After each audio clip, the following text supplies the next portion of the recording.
بسم اللہ الرحمن الرحیم۔ السلام علیکم ناظرین، آپ کو اپنے چینل میں خوش آمدید کہتے ہیں۔ چودھری سہیب سالی کی آواز میں آپ سن رہے ہیں نئی ایپیسوڈ۔ دعا اور اذان مشہور نجی ٹی وی چینل کا ڈرامہ ہے۔ اس کو ناظرین بےحد پسند کر رہے ہیں۔ آپ کو بتاتے ہیں کہ اب کہانی آگے کس طرح سے جائے گی۔ اذان کی ماں کو بہت برا لگتا ہے کہ اذان کا باپ رات کو ملازمہ دعا کے ساتھ چائے پی رہا تھا اور گپ شپ بھی جاری تھی، اور اس سے رہا نہیں جاتا، اور یہ سیڑھیاں اتر کے نیچے آ جاتی ہے اور اپنے شوہر سے پوچھتی ہے کہ یہ سب کیا چل رہا ہے۔ ملازمہ کو ڈانٹ کے وہاں سے اس کو کوارٹر میں بھجوا دیتی ہے۔ اذان کا باپ بتاتا ہے کہ میں چائے پی رہا تھا، یہ چائے بنا کے میں نے چائے پینے کے لیے اس سے کہا تو یہ چائے بنا کے لے آئی، اور ہم پھر چائے پیتے ہوئے گپ شپ کر رہے تھے۔ یہ لڑکی میرے گاؤں سے ہے، مجھے اس کی باتیں بہت مزہ دے رہی تھی، ہم ایک ساتھ باتیں کر رہے تھے اور اچھی گفتگو میں ایک دوسرے کا لطف بھی لے رہے تھے اور ایک دوسرے کے ساتھ وقت گزار رہے تھے۔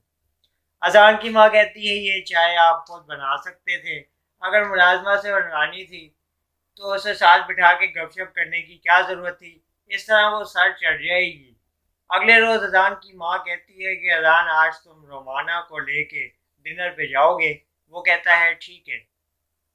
تو ناشتے کے ٹیبل پہ بٹھا کے باپ سننے لگتا ہے کہ اذان اتنی جلدی مان گیا، نہ کوئی بحث نہ کوئی تکرار۔ وہ حیران ہوتا ہے، کیا رومانہ کو پسند کرنے لگے ہو؟ وہ اذان سے پوچھتا ہے۔ اذان کہتا ہے یہ بہت بڑا مذاق ہے، میں تو صرف موم کی بات رکھنے کے لیے مانا ہوں۔ میں یہ باتیں دعا بھی سن لیتی ہے، وہ پریشان ہو جاتی ہے۔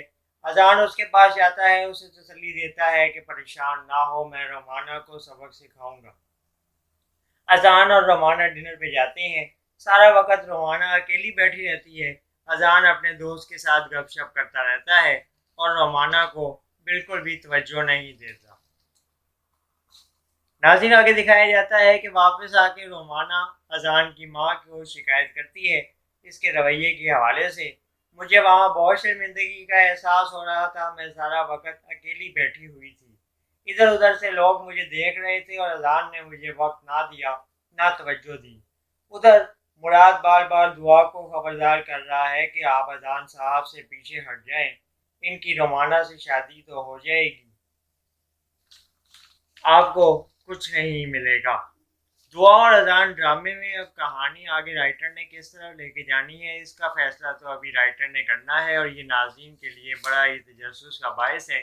لیکن اذان اور دعا کے راستے میں ابھی کتنی مشکلات باقی ہیں اور ان کی منزلیں ایک ہیں، اور کس طریقے سے یہ وہاں تک پہنچتے ہیں، اس بات کا تعین اب اگلی قسط میں واضح طور پہ ہمیں ہوتا ہوا نظر آئے گا۔ آپ اس چینل کے ساتھ جڑے رہیے، کیونکہ آپ کو ڈراموں کے متعلق تمام اپڈیٹس ہم آپ اس چینل پہ دیں گے، اور آپ سے درخواست ہے اس چینل کو سبسکرائب کریں اور اپنی رائے بھی ہمیں ضرور دیجیے۔ اللہ حافظ۔